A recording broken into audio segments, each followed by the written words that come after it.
Dans quelques jours, ça sera la trilogie Dustin Poirier contre Conor McGregor. Et je vois beaucoup de commentaires, oui, Conor doit retrouver sa stance de karaté. Il doit arrêter justement cette garde de boxe qu'il a fait perdre. Il doit revenir à ses fondamentaux, cette posture de karatéka qu'il faisait gagner. C'est pas la posture de boxe qu'il a fait perdre, c'est pas sa garde de boxe qu'il a fait perdre, puisque dans le premier combat, il prenait quand même les low kicks, il en prenait vraiment. C'est pas, l'histoire ne l'a pas dit, mais c'était une question de temps avant qu'ils agissent vraiment. Ils étaient aussi plus hauts, c'était pas des low kicks. Et on se rappelle aussi que contre Eddie Alvarez, les low kicks passaient aussi. Par contre, c'est pas cette garde assez haute qui l'a fait perdre, mais ce qui est sûr, c'est que c'est ses appuis. Comme il était en préparation sur un combat contre Manny Pacquiao, on sait que les appuis de boxe anglaise sont beaucoup plus portés vers la jambe avant. Ils sont beaucoup plus portés, et en MMA justement, ils sont beaucoup plus sur la jambe arrière, pour plus facilement se dégager, pour garder une distance qui est beaucoup plus honorable. En fait, c'est tout simplement la position change parce que en boxe anglaise, on n'a pas besoin d'esquiver des coups qui viennent de plus loin, comme des kicks, et il n'y a pas cette présence, il n'y a pas cette présence de lutte qui fait qu'il est beaucoup plus avantageux d'avoir tout son poids beaucoup plus de poids sur la jambe avant pour pouvoir contrer.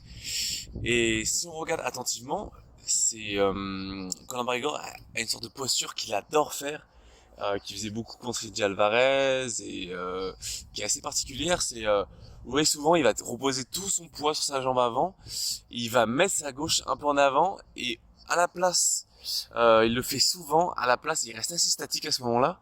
Regardez le combat contre Eddie Alvarez, il le fait aussi contre Dustin Poirier. Il le fait pas dans le premier combat en featherweight contre Dustin Poirier. À la place d'avoir du coup il change ses mains. Normalement, il a son bras droit qui est en avant. Là, il met son bras gauche en avant et il se met beaucoup plus à gauche. Et il reste assez statique dans cette position. Et en fait, il attend que son adversaire, et ça marche assez bien contre Alvarez qui plonge dedans, il attend que son adversaire envoie un crochet ou envoie son jab beaucoup plus appuyé, lui il contrera, il attend le contre, ou sinon, quand le contre ne vient pas et qu'il reste trop longtemps, il casse cette posture en envoyant un crochet, bah, du coup pas du gauche mais du droit pour Conor, sur son adversaire. Et à chaque fois dans le combat, Dustin Poirier devait être préparé à ça, à chaque fois que Conor McGregor reste un peu dans cette position, il met sa jambe un peu lourde, il déplace un peu sa tête sur la gauche. Vous savez, à ce moment-là, il met ses gants un peu à la même hauteur. Conor McGregor, il a plus une main trop en avant ou justement la garde de boxeur. Et ben, Dustin envoie son low kick. Le moment où d'autres Dustin Poirier envoie son low kick, c'est le moment des échanges assez près.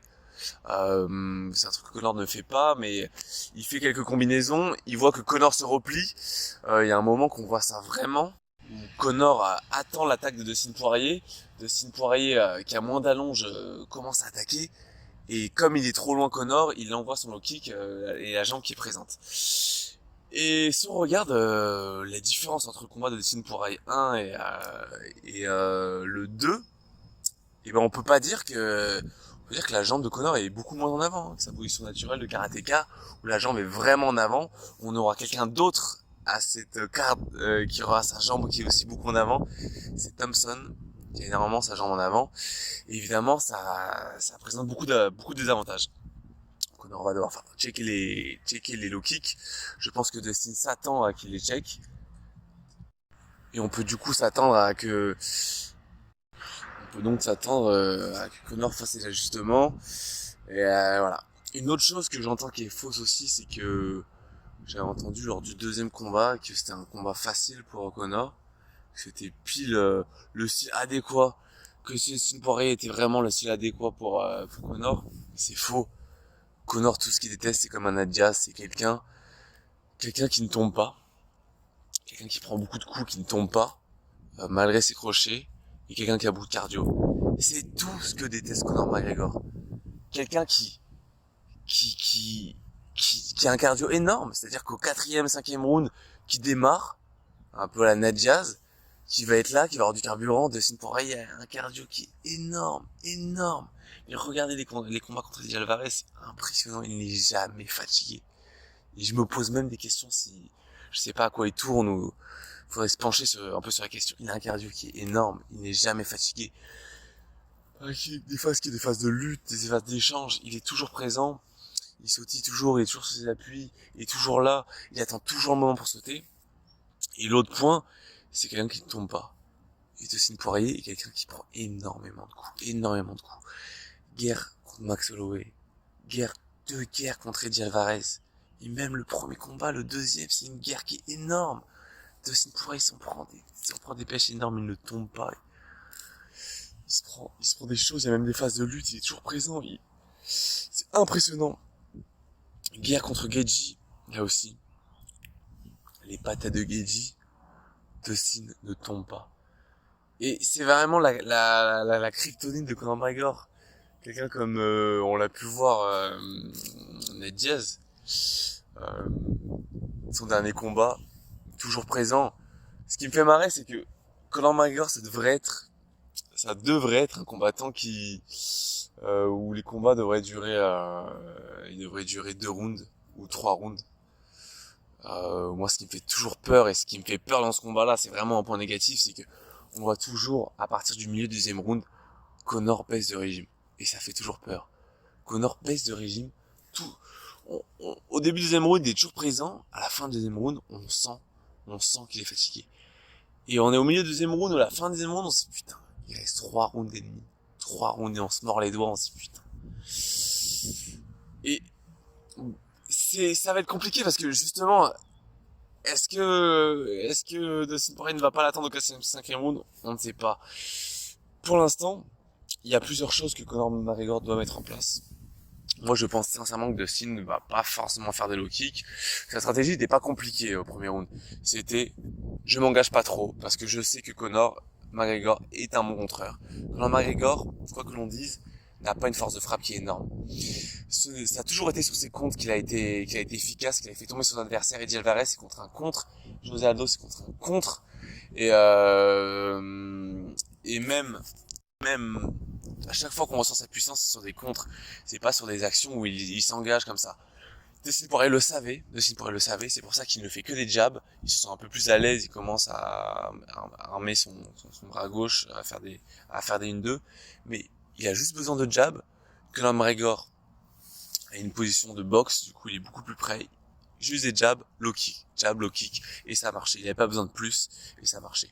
Une fois que Dustin Poirier sent le sang, il actionne ce qu'il sait faire le mieux, c'est-à-dire enchaîner son adversaire à une vitesse qui est folle. Et ça, c'est un autre point sur lequel je voudrais vraiment me pencher, c'est que Conor McGregor, regardez son combat contre la fin 4e, 5e round contre Ned Diaz. Conor McGregor est très mauvais quand quelqu'un le met contre la cage et que quelqu'un a des coups qui sont assez rapides. Conor McGregor est très fort quand le combat, quand il garde sa distance, quand les coups s'échangent. Mais une fois que le combat est rapproché, qu'il est plus en clinch, qu'il est rapproché, que ça va assez vite, Conor McGregor est complètement dépassé. Il a pas les comptes qui sont nécessaires. Holloway s'en sort beaucoup mieux, un combattant que j'aime bien quand il se sent submergé. C'est Holloway qui arrive très bien justement à se dégager de ça, à renvoyer des contres.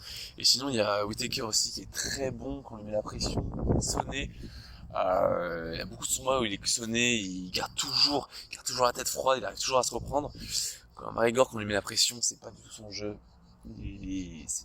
C'est pas du tout de quoi quand quelqu'un est très rapide sur lui, ça me fait beaucoup peur. Ça me fait peur parce que plus les rondes vont accentuer, plus vous voyez le moindre coup qu'il sent, il s'avance vers vous à une vitesse folle. Et dès qu'il sent le sang, il s'avance vers vous à une vitesse folle et il enchaîne, il a ses bras qui s'actionnent, on dirait une petite tour-tête, ça va très très vite et il assomme de coups. Un truc que Conor McGregor peut faire, c'est que il peut, à un moment où Dustin Poirier, ça peut être très bien, Dustin Poirier va lui mettre un coup, il peut faire ce qu'il fait souvent, ce qu'il avait fait contre Ned Diaz, se pencher et essayer d'aller au clinch, essayer d'aller en lutte. À ce moment-là, Dustin Poirier va se découvrir, il va s'avancer complètement. Conor McGregor peut le contrer, parce qu'il a plus d'allonge et Conor McGregor peut le contrer.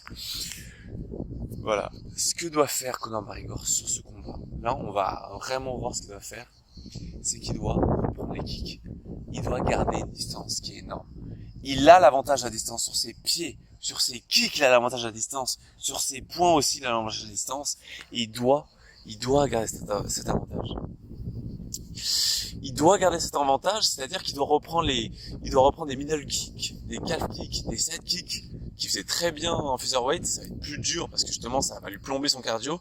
Il en fera moins, mais il doit reprendre une distance. Il doit surtout ne plus s'engager comme il avait fait, parce qu'il avait la pression causée low kick, il s'engageait trop, et il était beaucoup trop enclin au crochet de Dustin, où il est très bon Dustin, où il s'engageait trop, et Dustin lui mettait des crochets. Surtout que ça soit fini, Conor McGregor doit garder une distance. Ça va être une affaire de distance. Conor McGregor doit garder une distance qui est énorme. Dustin Poirier n'est pas bon dans les kicks. Les low kicks, il faut pas être un expert non plus. Il n'est pas bon. Voilà, il est pas bon dans les middle, il est pas bon dans les front kicks, il est pas bon. Il n'envoie jamais presque de high kick. Ça va être le jeu de Conor McGregor. Conor McGregor est trop surestimé sur sa gauche.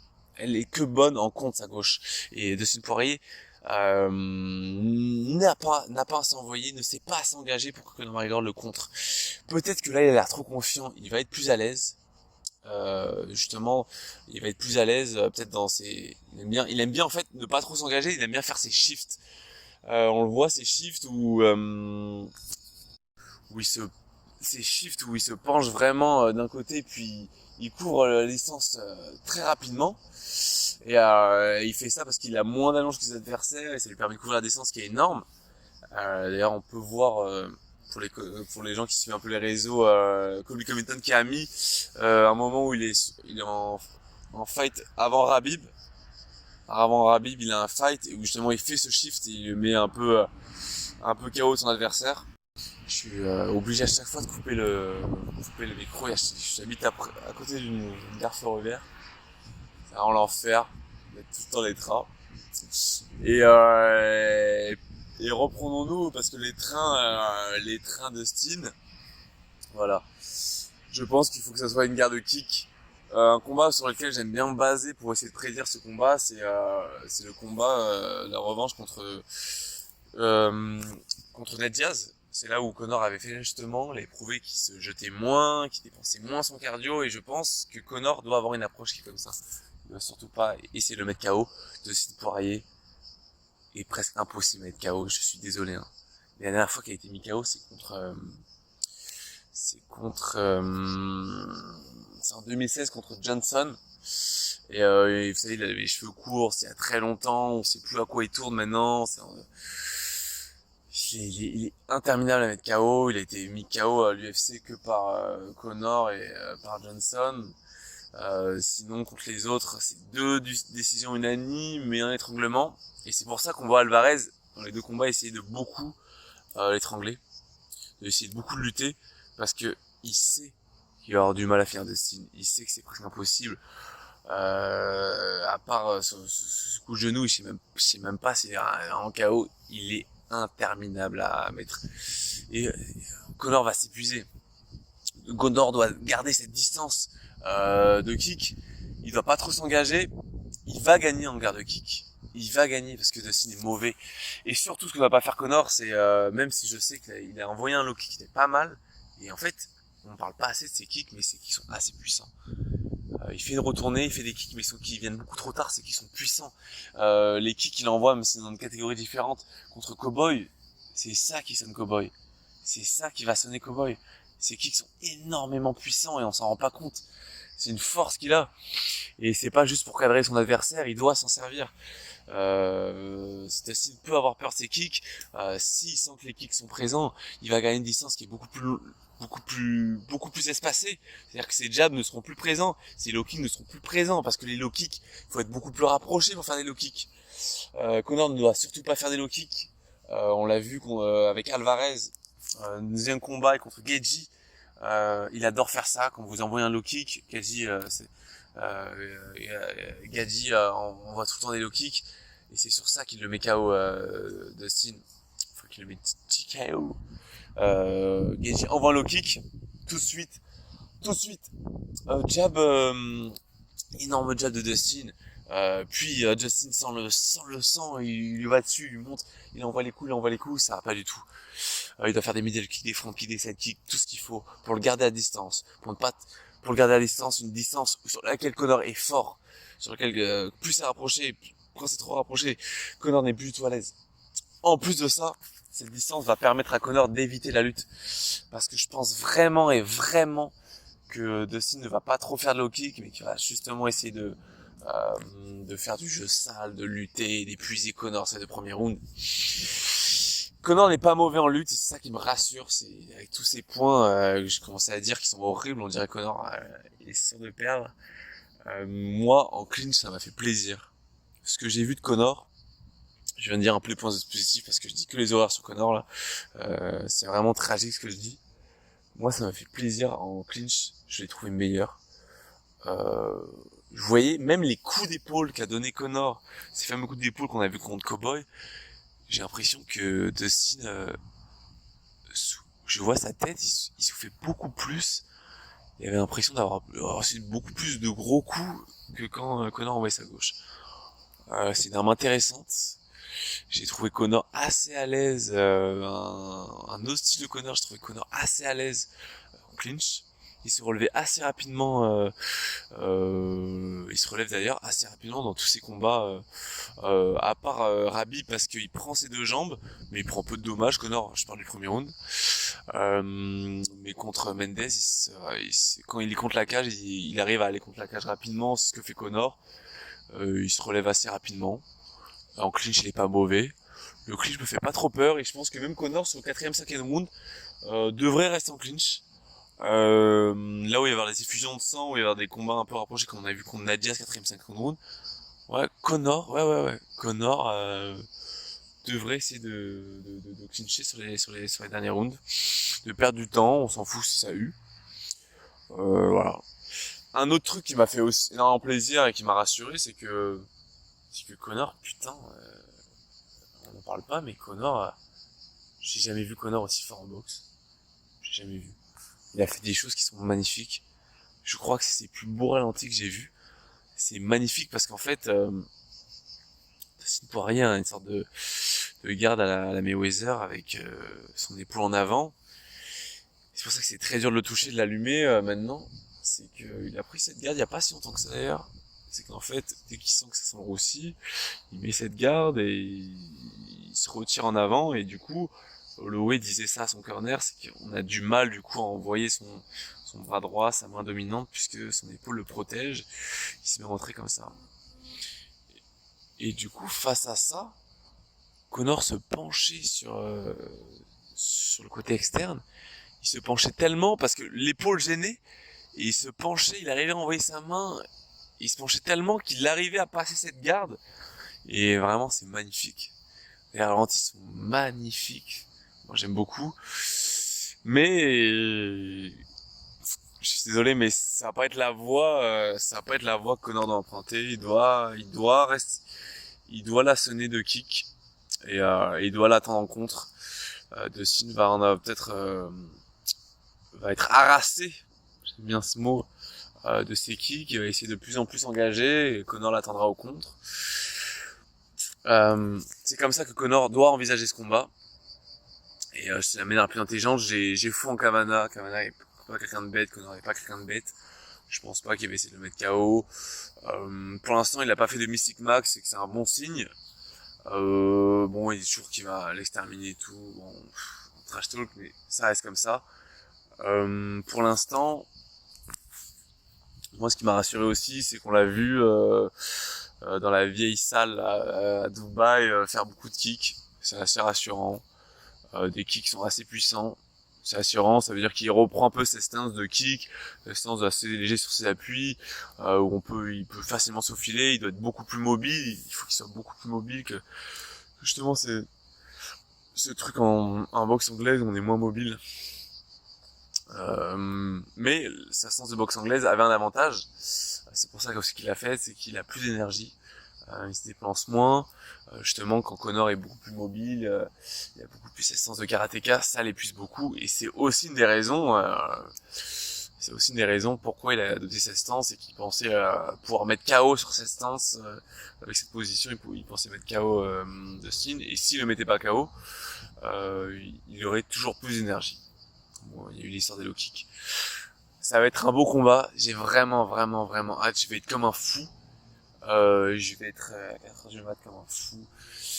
Je pense qu'on va passer par beaucoup d'émotions. Et pour les pronos, je vais aller contre tout le monde. Tout le monde dit ouais, sur la même chose. Si Conor c'est pas premier deuxième round, je mettrai. Attention, ça va être incroyable. Mais je mettrai. Je pense pas que Conor peut mettre. Va le mettre si, à part si Dustin Poirier fait trop d'erreurs. Et en fait, je vois pas Dustin tomber. Je sais pas à quoi il tourne, mais je le vois plus tomber depuis 2016. Il ne tombe plus. Je vois Conor gagner au point, un peu comme il est fait contre Ned Diaz. Sinon, je vois KO de Dustin 4e ou 5e round. Conor peut gagner les 3 premiers rounds. Et la question c'est est-ce que Conor va réussir à tenir dans les deux rounds. Je vois le combat comme ça. Je vois pas de KO excessif. Non. Ça va être incroyable et j'ai vraiment hâte. Ça va être, ça va marquer l'histoire du MMA vraiment. Je sais pas si ça va le marquer, mais je vois beaucoup de gens qui critiquent Conor. C'est quelqu'un qui a beaucoup apporté au MMA, qui c'est une légende quand même. Beaucoup de gens sont mis au MMA grâce à lui. Et c'est incroyable de l'avoir encore, quelqu'un qui aurait pu, il a des millions, il aurait pu être à la retraite je ne sais combien de fois. Et on l'a toujours. Et ça, c'est du bonheur. C'est juste pour que Conor continue à combattre parce que c'est tellement beau comme il combat. J'espère qu'il va gagner. Ça pourrait être intéressant contre Oliveira.